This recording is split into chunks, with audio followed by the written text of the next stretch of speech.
Bonjour, je suis Marie Soubestre, chanteuse. Bonjour, Jean-Étienne Sotti, accordéoniste.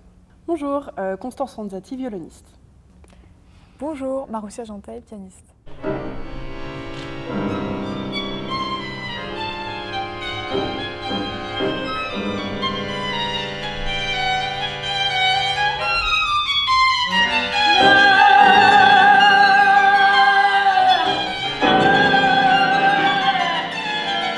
C'est la première fois que je rencontre Marie.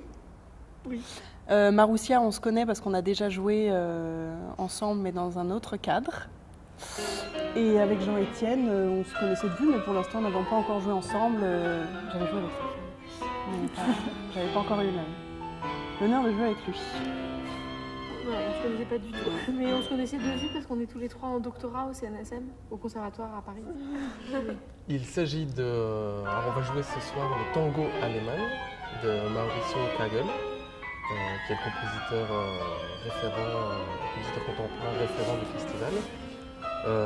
C'est une pièce qui reprend les codes rythmiques, mélodiques, harmoniques, et un peu tous les clichés du tango, et qui en fait une grande fresque qui met en valeur les trois instruments, piano, violon et accordéon ou bandoneon, et la voix.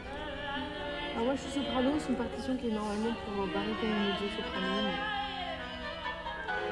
Donc comment adaptez-vous votre voix? En fait la difficulté là, de la partition elle vient pas tant de la tessiture que de l'originalité, du fait qu'il n'y a pas de texte en fait. Il n'y a pas de texte, il faut improviser un texte qui ait l'air d'espagnol mais qui soit surtout pas intelligible. C'est ça la consigne qu'on a. Donc voilà, Et comment est votre créativité là-bas? moi j'adore le tango, donc j'en écoute beaucoup. Je suis mariée à un Argentin, je parle espagnol avec cet accent-là et couramment. Donc ça m'amuse beaucoup et en plus j'ai eu l'occasion de le faire cet été déjà au festival du Larzac. Donc quand c'est une reproduction, à chaque fois c'est différent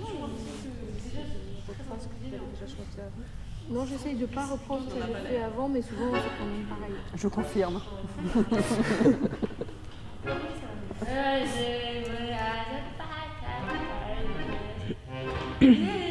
À un moment, j'ai entendu en français.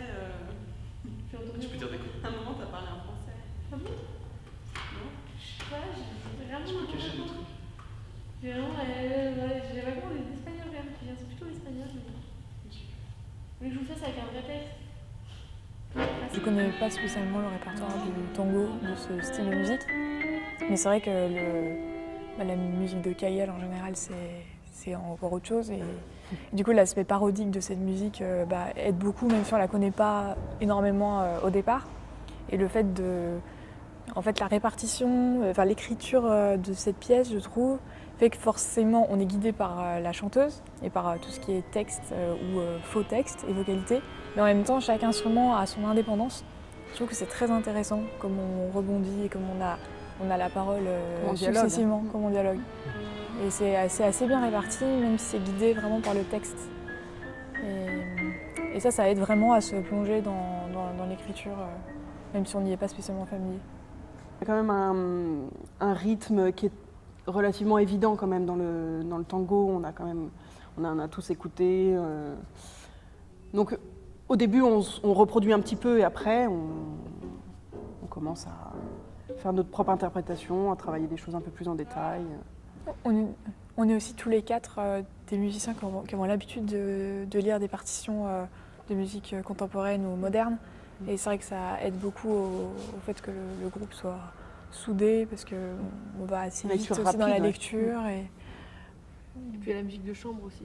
Moi ça m'arrive souvent de monter rapidement des pièces avec des gens que je ne connaissais pas, des pièces dures, et d'avoir quelques jours, quelques répètes pour le faire.